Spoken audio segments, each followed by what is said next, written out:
edition of Straight Off the Bat. Join us on Thursdays as we speak to individuals across multiple industries who will help you understand financial literacy and education. If you're joining us from YouTube, thank you so much. Don't forget to like and follow our page to continue seeing content that will help you manage your money. I'm your host, Pauline Joseph, and today we're discussing planning your money, your future, because let's be honest, guys, those things are extremely important. And we're doing this with Kelly Bute-Seaton. She is the Executive Director of the Bankers Association of Trinidad and Tobago, aka Il Jefe. So Kelly has been on the show multiple times, and we're here to discuss the Global Money Week. She is a seasoned professional with over 18 years of experience, and she doesn't look a day over 18. So she started when she was born. And within the management and the wealth of diverse exposure within strategic planning and cooperation turnaround, we have so much to learn from her because every single time she comes on, I have a nugget that I can go away with. We also found out something about her through LinkedIn. I don't know if she wants us to share with it, but let's bring on Kelly. We heard that she was a former contestant on Trinidad and Tobago beauty contest. Listen, the internet knows, Kelly. The internet knows. Oh my gosh, I know this. It's so scary. Yes. In my former life, many moons ago, I did venture there. Yes, it was quite an interesting Wow. experience. Yeah. I learn something new every time, every single time. All right, so let's go into the Global Money Week discussion because this thing started with 21 countries, and Yes. last year it went up to over 109. Yes. So, anybody who is watching this for the first time, can you share with us, what is this Global Money Week? Sure. Essentially, Global Money Week, it's an annual global awareness raising campaign on the importance of ensuring that young people are financially aware and can acquire the knowledge, the skills, the attitudes that are necessary to make sound financial decisions and ultimately achieve financial well-being and financial resilience. It's really just helping to raise financial literacy awareness amongst the youth and helping them to understand when that time comes for them, when they start to earn money, how to manage and how to grow that money and to think of other avenues for gaining money, such as entrepreneurship as well. You see how the world is going. So to gain those skills in having an entrepreneurial mindset is important. So that's really the gist of Global.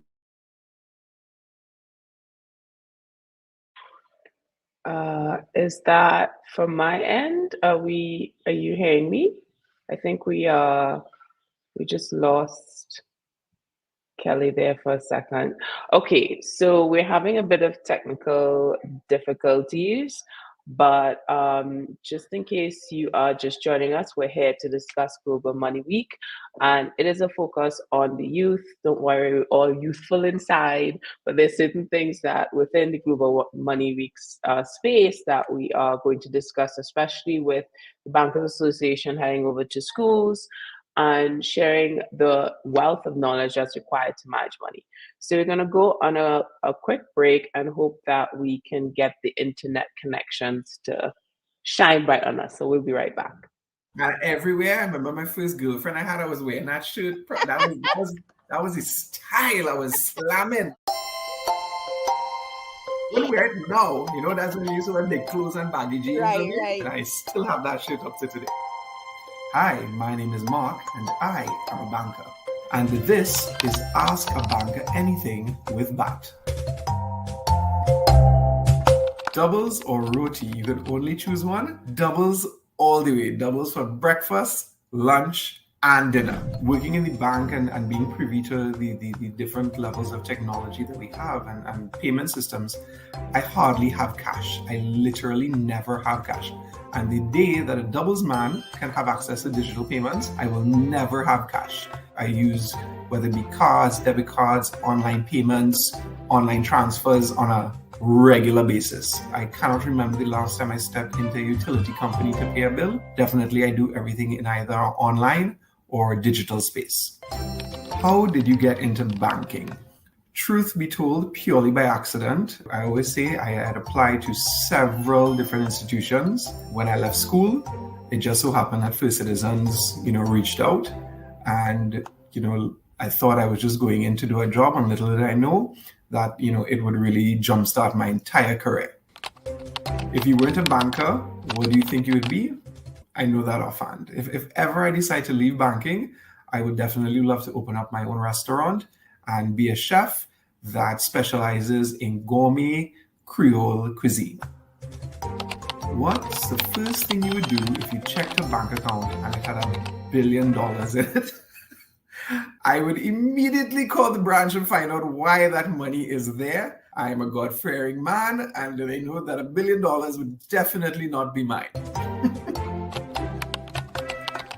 The first thing I ever purchased when I got my first paycheck was a blue plaid shirt in Detour stores.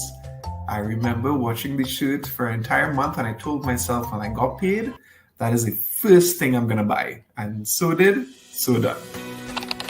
Why is having a bank account important? For many reasons. For you to really be part of this payment ecosystem, it all starts with for you to apply for a loan to fuel, whether it be a mortgage or a car or you want to take a loan to do some studies or personal, it starts with a bank account. A bank account is really the first step in cementing that relationship between you and the financial institution. So it really is the foundation for any future transactions or interactions with a bank. Which bank is the easiest to open an account in Trinidad and Tobago? Well, I can say that in First Citizens, you can schedule an appointment online at a branch of your choosing, and although yes, there are a lot of different documentation that we are mandated by to have prepared, we really pride ourselves in being the easiest in terms of account opening. Which is the best bank in Trinidad and Tobago, and why? Well, your answer is in the question. We are the only indigenous bank within Trinidad and Tobago, and First Citizens prides itself on being first in customer service, in our commitment to technology and driving a lot of the technology that will make your day-to-day simpler, easier. It really comes down to our tagline. We really focus on being simple, on being easy, and being fast. And that is First Citizens.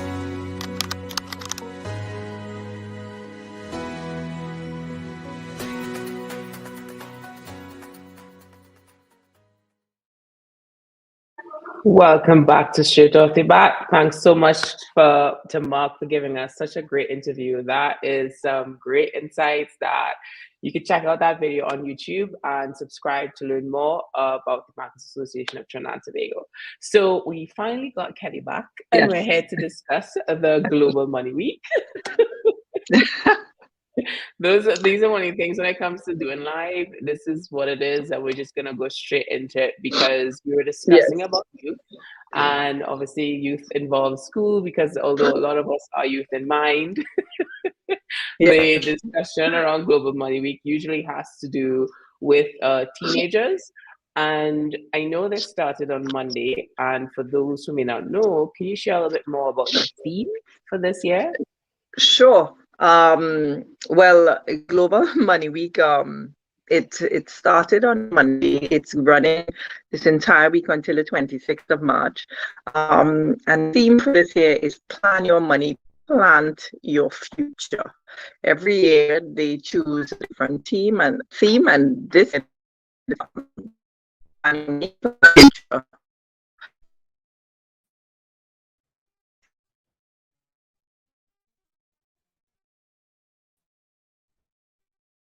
So we're really working within a tight point of it. Like, here we go. Are we, Kelly? Because we're kind of coming in and out with your audio. Is it that you're on your phone internet? I am. Because for some reason the technology is not cooperating today. So Oh my goodness. Okay, let's Mhm. see, because you're coming. So let's try this again. Let's see if we can get Kelly back in. Let's see, because I'm seeing her. There we go. All right. And part three. Go. We're Yes, talking about a theme. right. So yes, as I was saying, every year the theme changes, and this year the theme is plan your money, plant your future. So it really takes more of an entrepreneurial swing in terms of, yes, planning for the future, but also looking at ways to earn a living. And the local secretariat, which comprise the different members of the financial education committee, they're taking more of a slant of an entrepreneurial slant, so that's the main focus this year. So when it comes to entrepreneurship, it's definitely very trendy. It's a conversation that involves a lot of tech, and the computers. But for you, Kelly, what do you think, and why do you think it's important for the youth to have these discussions around entrepreneurship? Because the cool factor is extremely important for what it means to be a young person, but at the same time some people could be like, well, there's nothing wrong with getting a job. Why do you think it's Of important to course. have that entrepreneurial conversation? Well, I think the entrepreneurial conversation is important because sometimes jobs aren't, or the jobs that persons have trained for or they aspire to aren't readily available at the time that they want it, the way they may want it. So it is good, and the world is changing around us. Persons the work life is changing, persons are working remote, a lot of things around the whole dynamics of work is changing.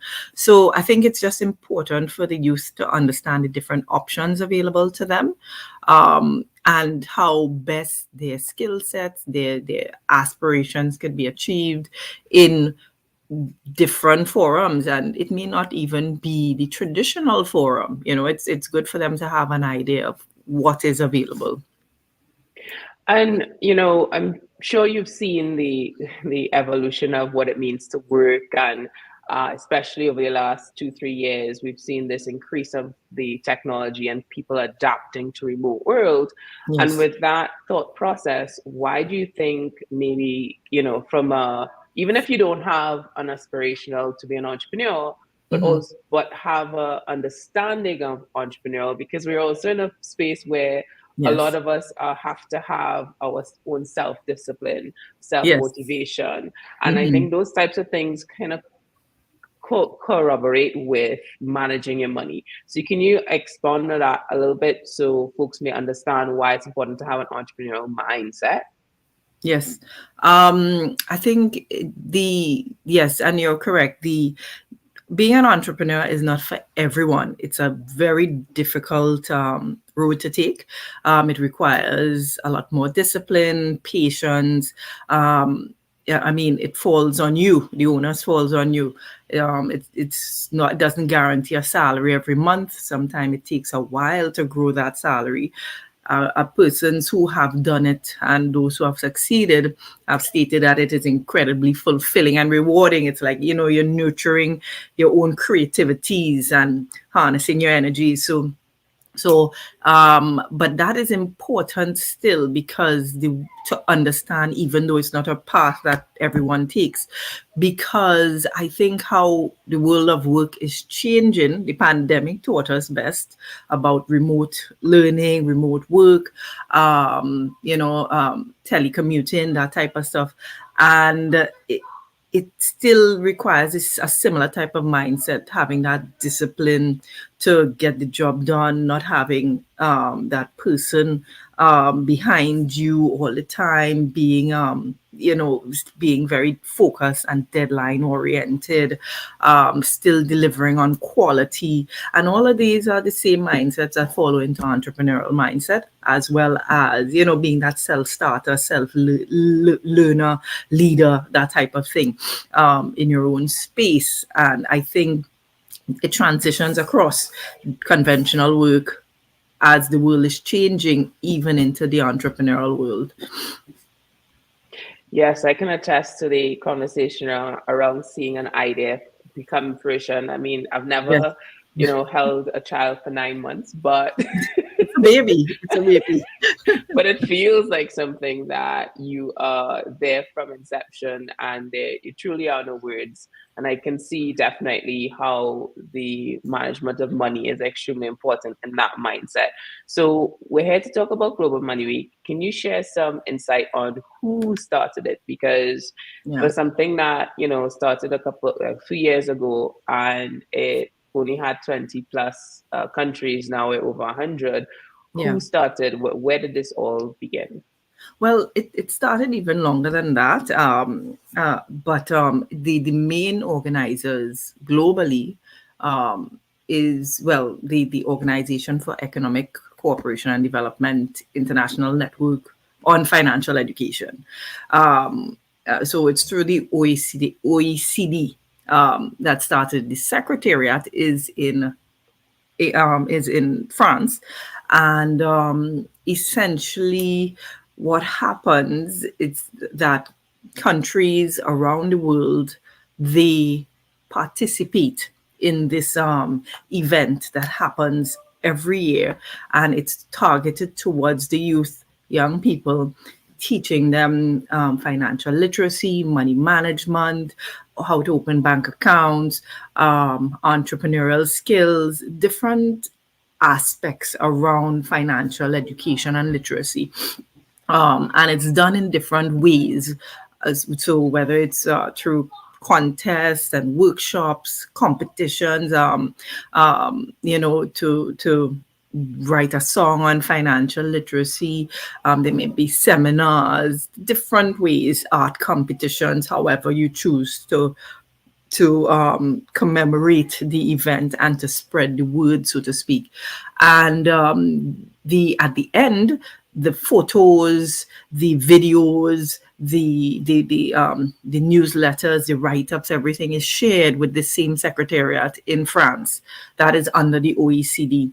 So the global organizers is the OECD, but locally in Trinidad and Tobago, it is really a joint effort of the National Financial Education Committee that come together every year to host these events throughout Trinidad and Tobago. And essentially, each member of the committee, their activities are unique to the nature of their organization. So say TT-SEC, the Securities and Exchange Commission, they may do something along the lines more on investments, but targeted to the youth.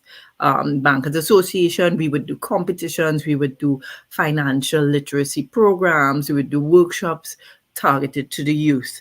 The central bank may do a tour of the Money Museum, but all again targeted to the youth.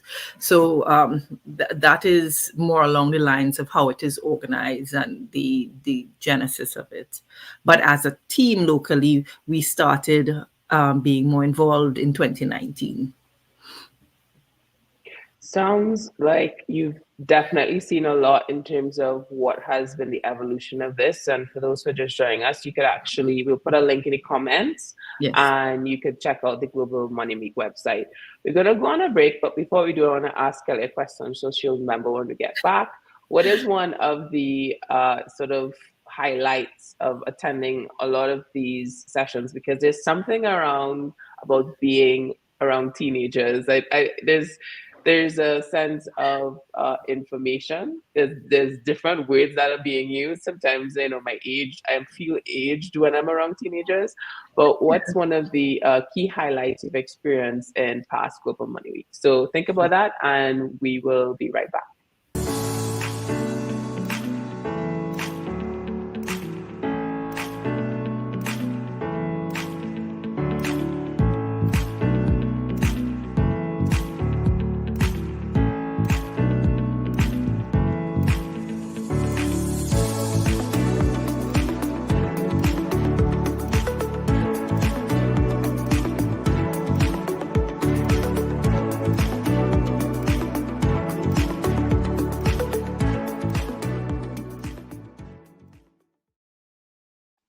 Hi, everyone, and welcome back to live series Straight Off the Bat.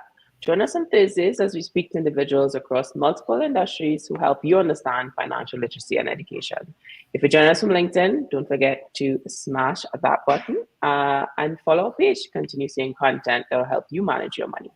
I'm your host, Pauline Joseph, and today we're discussing planning your money and planning your future with Kelly Bute-Seaton. She's the executive director of the Bankers Association of Trinidad and Tobago, and she has a wealth of knowledge that's going to definitely impact us on the Global Money Week. And shout out to Sunita on LinkedIn because let us know that Kelly was also a former Trinidad and Tobago delegate. I feel like I'm going to use that for future reference, Kelly. I just want to let you know. Thanks. And you're like, what? All right. So if you're just joining us, I asked Kelly earlier about a key highlight that she should have experienced in past Global Money Week events, especially when it comes to engaging the youth. So Kelly, let us know. I think like one of the main highlights, and I get you when I'm around these younger folks, the youth, sometimes you really do feel a bit out of touch and older, much older. But I think the biggest thing for me that I really enjoy is the energy that comes from them. They are always so excited. And I mean, you walk away feeling, really energized as well, and a sense of purpose too, because you see how much it impacts them, how excited they are. They know a lot more about money than us parents give them credit for.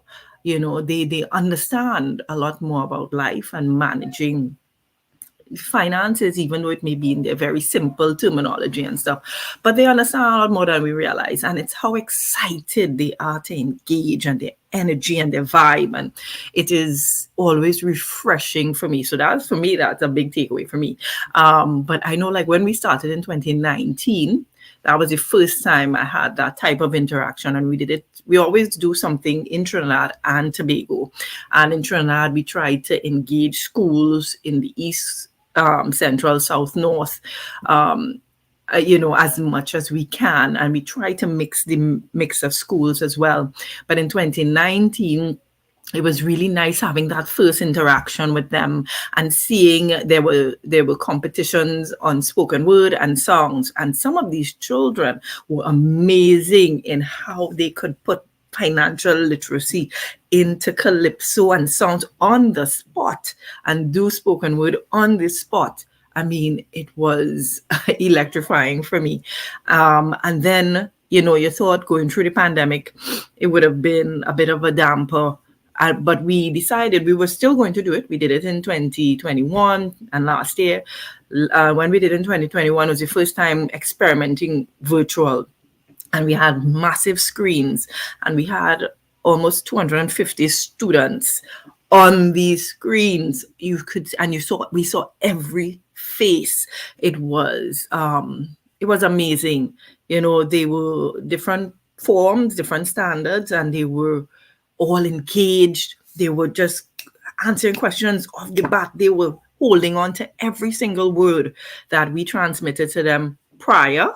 Rudy was the entertainer, was the personality then. So that was a big craze for them. That was really fun. Last year we had Rudy as well. And we did focus more on the secondary schools, Form 4s and 5s.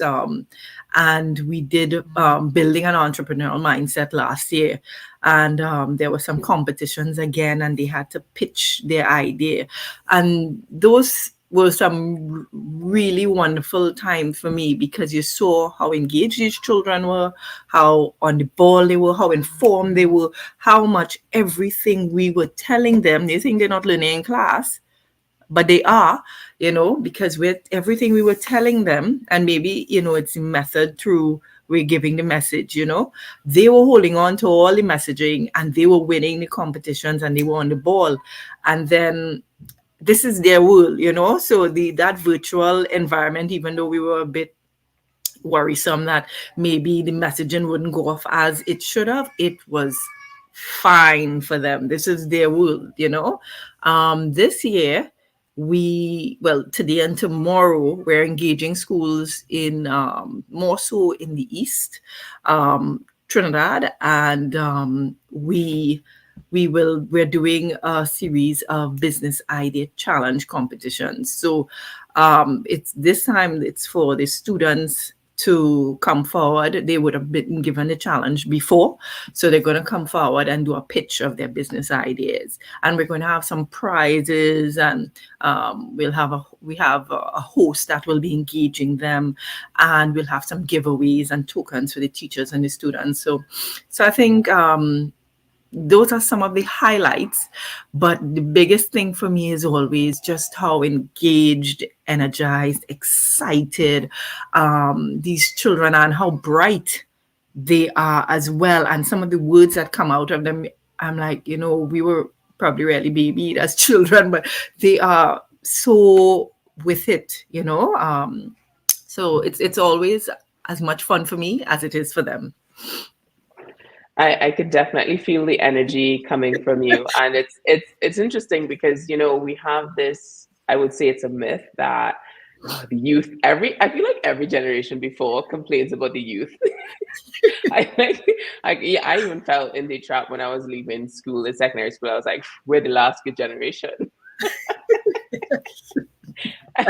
But hearing what you're saying now, it's interesting because the youth will definitely have access to things that we didn't have growing up. Yes. And coming from also you being a mom as well, why do you think it's important for the private sector to host these events and share this knowledge with the youth? I think it's important because at the end of the day, we're all depending on them. They are our future, and we need to take, and the type of environment that we create in the future is very dependent on the work that we put in now. So I think it is important that we get involved and we learn that sense of community, so it is duty to basically try to groom those that will be coming up after us into the way that will make the society stable, that will make the society informed, educated, that will help them to make wise decisions, because it's going to impact all of us eventually. It's something we inherit. And I think, just the right mentors, the right forum, the right information, the right tools, the right way of communicating, we have much to gain and nothing to lose. So I think it's important that private sector and other institutions get involved in initiatives such as these, because we're becoming great corporate citizens. We're building our company's repertoire and our marketing profile and all these things. But that could be somewhat more of an immediate outlook. But from a more long-term perspective, we are creating the society that we want. It's such a great perspective, because I always joke with my friends, because I am in a stage in my life where everybody's getting either married or pregnant. And now it's like, you know what? I have just past that stage.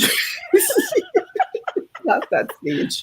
But I've accepted my role as auntie. So I always get whatever they say they have a kid. I was like, okay, that's my pension right there. That's okay. You go ahead and have your kids. I'm going to give them all gifts. Yes. They'll remember auntie. That's the plan. And, the theme is planting your future. And a key focus is on sustainability, which is not something I think, I don't know, maybe we can discuss it further, but the importance of sustainability in Trinidad and Tobago. Can you touch on that? Sure. Sustainability. I think sustainability, yes, it's a real catchword everywhere now. But I think sustainability, when you think of it, really plays an important role in every aspect of life, in every sector. in every forum. Sustainability, we have to think from a national perspective. How do we develop? What does sustainability mean? And it doesn't mean the same thing in every environment, every economy, every every society. And what does it mean for us as Trinidad and Tobago? And how can we start putting the baby steps and then the bigger steps and the major steps into creating that sustainable environment? And I think it starts from what it really means. Many times, it's overlooked. The environmental or the social aspects of sustainability might be overlooked, and when we hear sustainability, we think of more from an economic perspective, but sustainability is very three-pronged. So there's the environmental, there's the economic, and then there's the social aspects.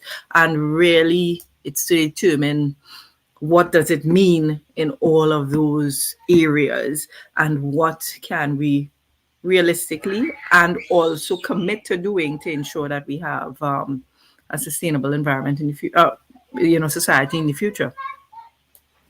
Yeah, and this conversation around environment, because we're talking about planting your future, right? And within the money space, what does that, how do we connect the dots there?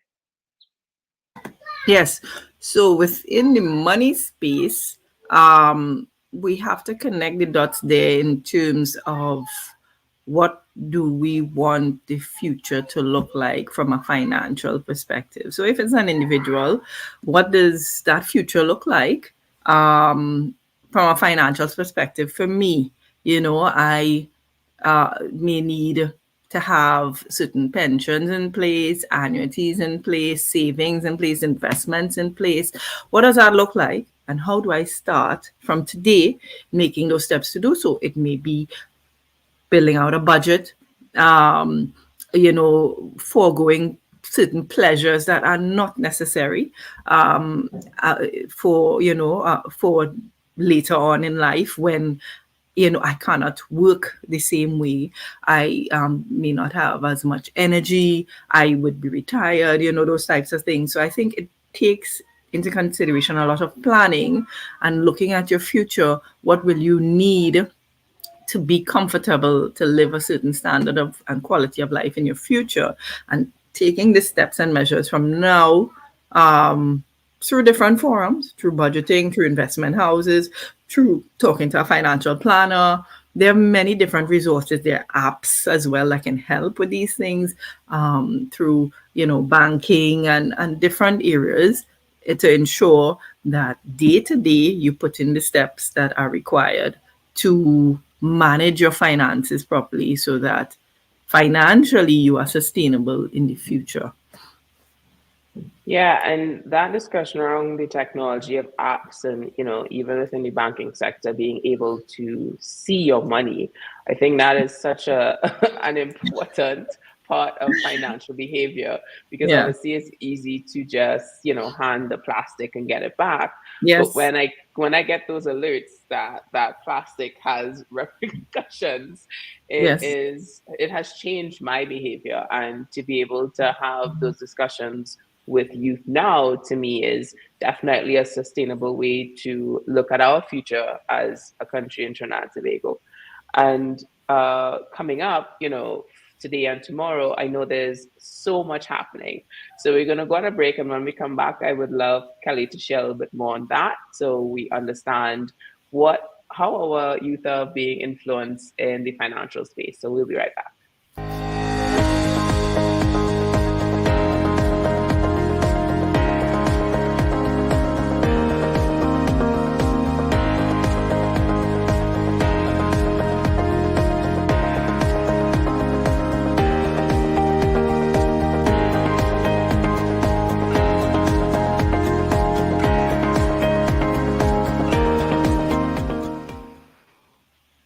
Hello and welcome to the live series Straight Off the Bat. Join us on Thursdays as we speak to individuals across multiple industries who will help you understand financial literacy and education. If you're joining us on Facebook, like and follow our page to continue seeing content that will help you manage your money. I'm your host, Pauline Joseph, and today we're discussing Plan Your Money, Plan Your Future with Kelly. She is the Executive Director of the Bankers Association of Trinidad and Tobago. We're going to bring her in to discuss, because it's been a week of activities and I know it's so busy. So we're putting her away just to give us some insight on what's going to happen for the next couple of days, because within the Bankers Association of Trinidad and Tobago, there's a lot of events happening across Trinidad and Tobago. So give us some insight for those who haven't stepped into school for a minute. What's happening for the next 2 days? Right, yes. So, I mean, we didn't have a full week, but on Monday, we did kick off with a somewhat of a session, so to speak, with different entrepreneurs speaking to youth at the central bank. And this was coordinated by the chair of which is the OFSO's office, the chair of the Financial Education Committee. And then and then the other members of the committee, they also hosted different events during the week, and they're still hosting different events. So so that's other members of the committee. But as it relates to BATT itself, this year we are continuing the program messaging, which is to build on the notion that financial literacy is much more extensive than just imparting knowledge on banking services. So so we're going to 4 secondary schools, 2 today, already at, I'm not there, but the other members of the team, they're already at one of them this morning. One this morning, one this afternoon, one tomorrow morning, one tomorrow afternoon, in East Trinidad. And they are doing hosting the Business Idea Challenge. Now, this challenge would have been sent to the schools, to the children, Form 4s and 5s, lower 6, since earlier in the week. So they had some time to put their teams together and do their business ideas. And then they will have to do a pitch of their ideas. So their presentations will be made to experts in the field, in entrepreneurship and business management and that type of thing, on how to start a business. So these kids are pitching their ideas on how to start a business, and the students are all in groups, and their ideas will be put forward to the presenters. Of course, there will be prizes for different tiers of winners. All ideas great and deserve some, further development, but there'll be prizes for the different tiers of winners, and for those with the most innovative youth entrepreneurship project will be given a prize as well. So that's basically what we're doing this week. We're calling it a financial education caravan, because there's a big branded maxi. There's TV personalities that we're familiar with, and there are presenters that are groomed in entrepreneurship and financial literacy and so forth. So everybody's on this maxi, and they're going to the different schools, and they're engaging the students in their pitches, and then the awards, there'll be photo ops afterwards, and video pictures, that type of thing. And that will then be posted onto the BATT websites, some of the banks, and also onto the the Global Money Week Secretariat website as well. We will be sending those things to them so that they can include in this year's celebration across the world of what's happening. So that's what we're doing this week. Sounds exciting, and I'm quite jealous because I wish I had these cool efforts back in my day. I just feel like it was pretty boring. Yeah, me too. And we've had this discussion before, and I think every time we come on, we'll probably have it again. But why do you think it's important for parents to ensure that their kids are being exposed to this type of information when it comes to financial literacy and education? I think it's important because it helps to start shaping their decisions from now, which is never too late. I've shared these stories before, but I remember growing up with with my parents and my stepfather. He always encouraged us to save, and to understand the difference between wants and needs. And from a very young age, I understood the difference between a want and a need. And where you focus your attention on. Yes, you might say, "Oh, they're children and let them enjoy." Yeah, I mean, true, but also we understood reality as well. And I remembered when I graduated from university that saving of those coins and the act of carrying it to the bank and putting away your pennies and stuff. When I was 21, leaving university and getting my first job, I wanted that first job because it wasn't a bad first job, and but I needed a car, and I didn't have a car, and I had 2 weeks to get a car, and I had no way to get a car. My parents couldn't afford a car, so I went to the bank, and I remembered checking the account, and exactly what's in the account was enough for me to pay my 10% deposit on a brand new car, and also to cover the insurance. So and that kind of set me up to be financially independent, from a very young age. But it's things like that you as a parent will reap the benefits from, because I didn't have to ask my parents to help me with any of these things, right? Because I started to pay it forward from age 7. So it's never too early, and it really helps to safeguard their own future, which I think is one of the greatest desires of any parent. You just want to know that your child can take care of themselves, they make wise decisions, they will live a good life. And in being proactive in this way, it just helps to put them in that position. And I think that story is so important for not just, folks who may be in a similar position, but parents, because I don't know, it's a cultural thing where sometimes grow up with, don't worry about that, as you mentioned earlier, Yeah. but also they themselves, previous generation didn't necessarily have those discussions. So when it comes to talking about money and financial literacy, it's so important for us to have the discussion, but also the awareness and this campaign to help parents teach their children about money. So maybe even the kids might come home and say, well, this is something I learned. And for those may be watching this now or later, why do you think it's important to even have those discussions? Well, because a lot of times I also grew up with, don't worry about that.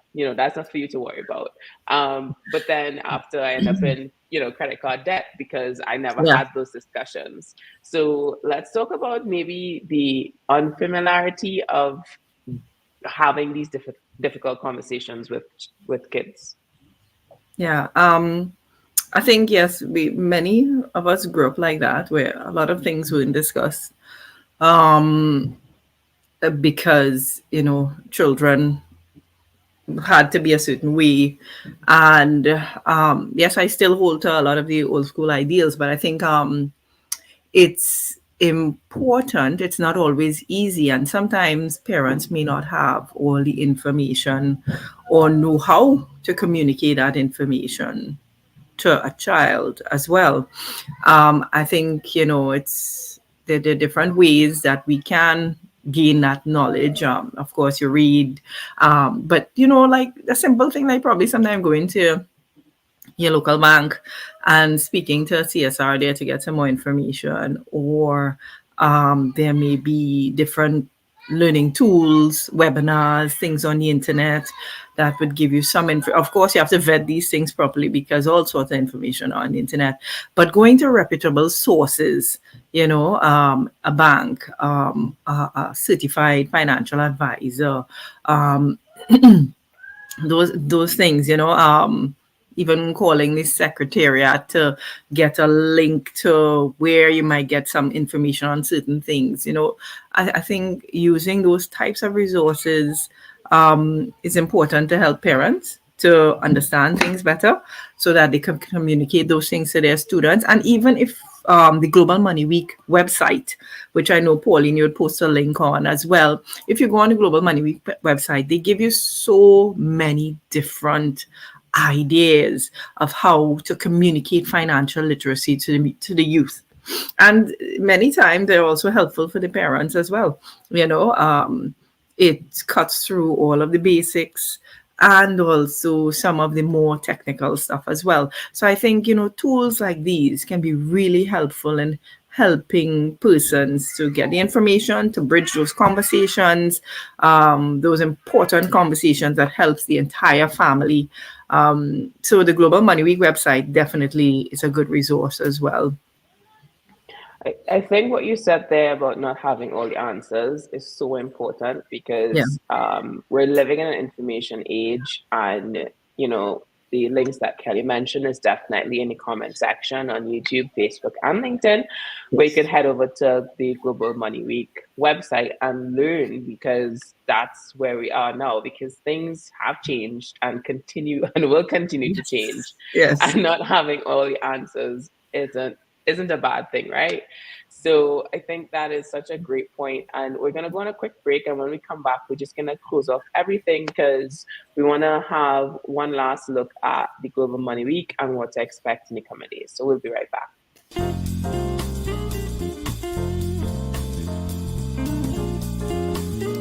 But that was like my first experience with money.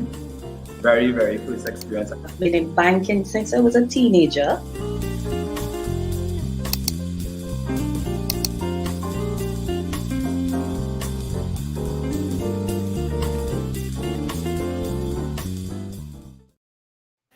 Welcome back again. We are here at Straight Off the Bat, and we're going to bring Kelly right back in because we only have a few more minutes to go, and we're here discussing Global Money Week. So if you're just joining us, this began earlier this week on the 20th, and we're culminating on Friday, I believe, right, Kelly? Yes, Friday. Okay. And tomorrow. Yes. That's okay. We have quite a lot of content coming out, so definitely head over to the Banking Association of Trinidad and Tobago social media platforms, and we'll post everything there. So we would have discussed earlier what Global Money Week is, but I just want, for those who may be just joining us, for Kelly to just reiterate what is Global Money Week. Yes. So, as I had mentioned previously, essentially Global Money Week is an annual global awareness raising campaign. So it's across the world on the importance of ensuring that young people are financially aware and giving them the skills, the knowledge, and helping to create the attitude necessary for them to make sound financial decisions and achieve financial well-being. So essentially, it plays into a larger agenda.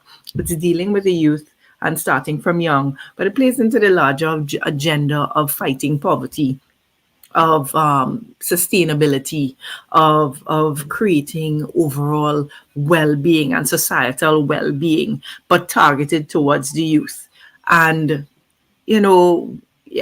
money is required for a lot of things, and money can create a lot of stability and well-being and those things in society. So it's really trying to play into that bigger financial societal sustainability initiative, but targeting the youth and bringing that awareness and understanding and change in attitude from a young age so that it is groomed up later on. And I want to put you on the spot for a minute, Kelly, because, Sure. Having this discussion about money is kind of bringing up some sort of common conversations around, money doesn't bring you happiness. And I find that sentence quite interesting because I get that, but at the same time, if you don't have it, it's a stressful space to be in. So when it comes to financial literacy and education, financial behavior, I think, is something we don't talk about enough versus this discussion around happiness. So, let's separate that for a second and really delve into why it's important to have the discussion around financial behavior. When we are talking about the Global Money Week, you're talking about planning your money and planting your future. And that brings a certain type of behavior. So how do we, have that discussion when people talk about, money doesn't bring you happiness? Yeah. No, I agree. Money does not bring you happiness. We have many examples of ways in which it did not bring persons happiness, but money is needed. And I can see where the lack of money could also make you very unhappy, so it's not for the love of money, so to speak, but it's for the utilization of money to accomplish what is required for your own health, for your own education, for your own well-being. If you have no money and you cannot feed your children, or you cannot pay your mortgage, or you cannot do these basic things in life that, yes, while money doesn't bring you happiness, the lack of it could make you incredibly unhappy and can bring all sorts of instability. So I think in everything, I believe there's a balance, right? It's not the love of money, but it is the proper utilization of money so that your life can be balanced, right? And that you can have that space to focus on other things that will ultimately bring you happiness, your spirituality, your mental growth, your emotional growth, your connection with people. Those things, yes, we know those things are the things that bring more eternal happiness, but you need to still have access to money to to put those foundational things in place so that you can then have that freedom of space, so to speak, to focus on those things that bring the real happiness. I'm just here going, yes, Kelly, every single time. But you can start your own, YouTube channel. Yes. I think I should. We need to talk. Love that. Love that. I so appreciate that perspective because that is money is a part of reality. And I love to be able to have these discussions where we talk about the realities of what it means to be in that position. So I want to close off with, something we spoke about earlier, but I really think we want to reiterate the importance of businesses, public or private, coming together to ensure that something like Global Money Week is successful. And, the theme of planning your money and planting your future is important for everybody to get involved in. Yes. So why is it that we need to get involved in to make sure the youth of Trinidad and Tobago is financially literate? Yes. Okay, sorry. Yes, no, I think it is, as I previously mentioned, I think it's really important because I hold to the same sentiments. They are our future. And we need to keep a close eye on, we see so many things happening in our society. And we need to keep a close eye on the type of future that we want. And we need to make a conscious decision and a conscious effort at grooming that future. And part of grooming that future is not just looking after our own or what's in our domain, but also looking at ways that we can productively engage the youth. We can productively engage those things around us or in society that needs to be addressed. And for an activity such as Global Money Week, that is important, that shapes the way youth see money, the way their attitudes towards money, how they develop themselves. These youths are eventually going to be the CEOs and the artists, the managers, the teachers, the doctors, the lawyers, whatever, the taxi drivers, whatever it is, the vendors and the prime minister and all these things of tomorrow. So starting these types of productive, and then we're going to be the elderly and looking to them to safeguard us as well. So I think starting these types of productive initiatives with them is one way of us getting involved in the broader development of our society and how we safeguard the future, ensure there's a sustainable development of society, and really just playing our part.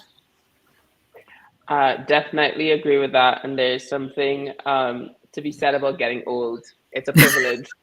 I know, right? Trying to age this. That's okay, former Miss TNT delegate. It's fine, what else? Well, thank you so much, Kelly, for joining us today Thank you and for sharing having me. your insight into the Global Money Week. And the theme this year is Plan Your Money, Plant Your Future. Thanks again. And for those who are still watching us, sign up to notify about the next live show via the links comments below. Everything we discussed today, especially the Global Money Week website, is on the comment section. So ensure to like and follow our page to make sure you don't miss a single live show in the future. Thank you so much for joining us, and I'll see you soon. Bye.